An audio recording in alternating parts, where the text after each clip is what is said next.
Moje ime je Josip Opčević, dolazim iz Bjegovače, imam 28 godina i bavim se uzgojem solitarnih pčela.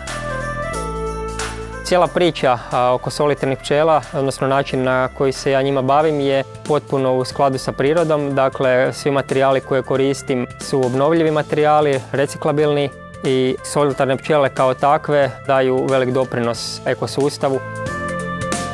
Osim što proizvodim te cjevčice barske trske, proizvodim i konstrukcije nastambi unutar kojih se ulažu ti snopići barske trske i štite te snopiće i pčele od vremenskih utjecaja. Za razliku od medarica, posebne su po tome što ne bodu, ne prave med i puno su efikasnije u oprašivanju.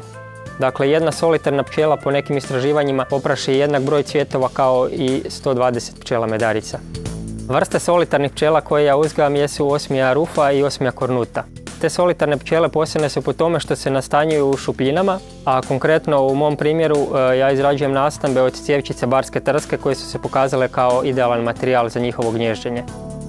U početku sam ponudio uslugu oprašivanja lokalnim voćarima koji su iskazali zadovoljstvo, te potaknut njihovim zadovoljstvom nastavio sam nuditi uslugu oprašivanja i drugim voćarima. Naš OPG je proizvođač jabuka, jabučnog octa i voća. U proljeće se vide problemi sa oprašivanjem, odnosno sa oplodnjom jabučnog cvijeta. Naime, sve je manji broj pčela medarica u prirodi, sve je manji broj bumbara. Osim toga, loše vremenske prilike, to znači i niže temperature, i kiša, i vjetar, sprečavaju pčelu da odradi svoj posao, odnosno medaricu pčelu, a kao jedino rješenje došli smo do saznanja za solitarsku pčelu koju smo sa gospodinom Josipom Popčevićem i njegovim pčelama riješili. Naime, čovjek koji ima kompletnu uslugu, znači postavlja pčele u voćnjak, skida ih, vodi brigu o njima i vidjeli smo rezultate. Ta suradnja traje već nekoliko godina i zadovoljni smo time.